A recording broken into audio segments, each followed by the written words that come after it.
Hi friends, welcome to my channel. మన channel ఎవరైనా first time చూసినట్టయితే వీడియో నచ్చితే లైక్ చేయండి, షేర్ చేయండి, అలా కామెంట్ చేయండి. ఇక విషయంలోకి వెళ్తే మాకు ఎడారిలో 2 రోజుల నుంచి ఎడతెరపి లేకుండా వర్షం కురిసి ఈ ద మా గొర్రెల దొడ్లన్నీ నీళ్ళు నీళ్ళు అయిపోయి, బురద ఎక్కువైపోయి, మన బురదమడి అంటే ఇండియాలో షాడకేస్తాం చూడు మా వరి నాటేదానికి, ఆ టైప్‌లో అయిపోయి గొర్రెలు దాంట్లో నిలబడి నిలబడి నడవడానికి కూడా ఇబ్బంది పడుతున్నాయి. కాళ్ళ జరాలైతే వచ్చాయి. కుంటుతూ నడుస్తున్నాయి. చాలా బాధ అనిపిస్తది. మనం ఉండేదానికే మనుషులం అలా అనుకుంటాం. కానీ ఈ మూగజీవాలు ఎలా ఉంటాయి? కానీ ఏం చేద్దాం, తప్పదు కదా! 2 రోజుల నుంచి వర్షం అయితే చాలా ఎక్కువగా పడుతుంది. మధ్యాహ్నం అయితే వర్షం ఎక్కువ పడి నీళ్ళైతే మన వంకల్లో ఎలా వస్తాయో అలా వచ్చాయి. అప్పుడు తీయడానికి మొబైల్ అన్నీ తడిసిపోయి లోపలున్నాయి. పాపం ఈ చిన్నపిల్లలైతే 2 చనిపోయినాయి. ఈ వానకి తడిసి తడిసి చలికి తట్టుకోలేక, గాలికి ఇలా చాలా ఇబ్బంది పడుతుంటాయి. మా బావ చెప్పాలి, చెప్తే ఏమంటాడో అనేది ఒక డౌట్ అది. ఎవరైనా బాధపడతారు.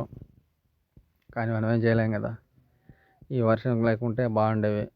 ఈ 2 చనిపోయాయి. మళ్ళీ ఇంకోటైతే చాలా ఇబ్బందిగా ఉన్నది. ఇది ఒక గొర్రె. ఇలా చాలా ఉంటాయి. అంటే అన్నీ ఇలా పడిపోవు. కానీ దాంట్లో ఎనర్జీ పూర్తిగా లాస్ అయిన తర్వాత ఇలా దెబ్బతినడం జరుగుతది. ఇలా లాస్ చూసినప్పుడు వాళ్ళకి కొంచెం బాధ అనిపిస్తది. కొందరికి కోపం వస్తది.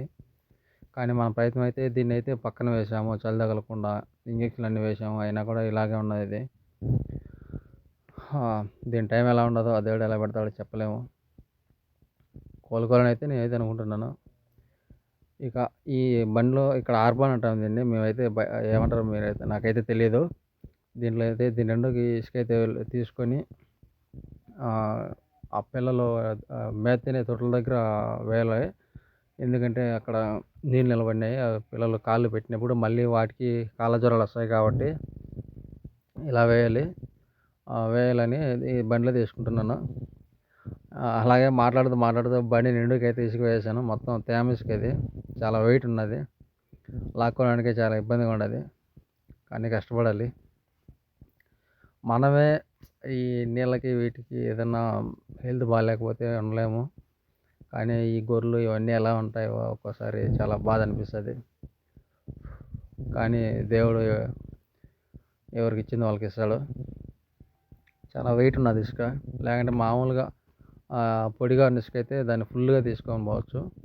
నాకు తెలిసి ఇది ఇప్పుడు 70, 80 కిలోలు ఉంటుంది ఇసుక. ఇంతకుముందే 2 సార్లు అది మేము ఉండే ఖైమా అది. దాని వీడియో కూడా రన్నింగ్‌లో వస్తది. దాని గురించి కూడా చెప్తాను. ఇలా ఈ పిల్లల దొడ్లో లోపలికి తీసుకెళ్ళాలి. ఇక తొట్లన్నీ మేము సైడ్ కట్టాము.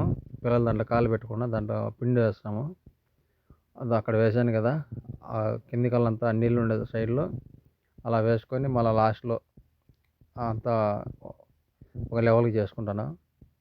లేకపోతే ఆ పిల్లలు అక్కడికి వచ్చి తినడానికి చాలా ఇబ్బంది పడతాయి. ఆ బురదలో కాలు పెట్టి అలాగే కొన్ని తొట్టిలో కాలు పెట్టేస్తాయి. దానివల్ల కొంచెం ఇసుక లాక్కోవడమే ఇబ్బంది అయినా కూడా తీసుకురావాలి. లేకుంటే పిల్లలు చలికి పాపము సరిగ్గా పాలు తాగక, సరిగ్గా తినకపోతే మళ్ళీ అన్నీ పడిపోతాయి. చాలా లాస్ అయిపోతాం మళ్ళా. మళ్ళీ మనం చేసిన కష్టం కూడా వృధా అవుతుంది. అందుకని వృధా కాకూడదని చెప్పి మరి కొంచెం కష్టంతోనే చేయాలి. తప్పదు. ఇక మా ఖైమా విషయానికి వస్తే చూడండి. ఇదే నేను ఉండే ఖైమా. మా మామ నేను ఇద్దరం ఉంటాము. ఇదో పైనుంచి నీళ్ళు ఇప్పుడు వర్షం నిలబడినా కూడా పైన అలాగే నీళ్ళు ఉన్నాయి. అవి కారుతుంటాయి. ఈ మంచం మీద అయితే నేను పడుకుంటాను. 2 బెడ్‌షీట్స్ అయితే కప్పుకుంటాను చలి వచ్చినప్పుడు. ఇది కూడా ఆల్మోస్ట్ అంతా తడిసిపోయింది. మామూలు మన తార్పాలిన్ పట్ట వేసుకొని పడుకున్నాము. ఆ పట్ట వేసుకొని పడుకుంటే వర్షం ఎక్కువ వచ్చినా కూడా కొంచెం ఆపుతది. ఇంకా కింద కూడా నీళ్ళు వచ్చేస్తాయి. మన చిన్న కాలువలో వచ్చినట్టు లోపలికి వచ్చేస్తాయి. అవన్నీ ఎత్తిపోసుకోవాలి. మా మామ అయితే ఎత్తిపోస్తాడు.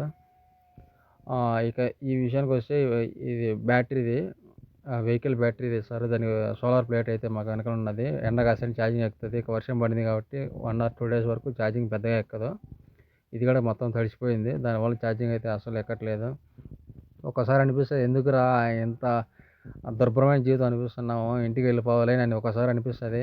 కానీ ఇంటి దగ్గర నా పిల్లలు, నా బంధాలు, బాధ్యతలు అవన్నీ గుర్తుకొచ్చి ఎంత కష్టమైనా సరే నా పిల్లల కోసం ఇష్టంగా భరిస్తాను. ఎందుకంటే వాళ్ళ ఆనందంలోనే నా జీవితం చూసుకుంటున్నాను. Okay. Thank you so much friends.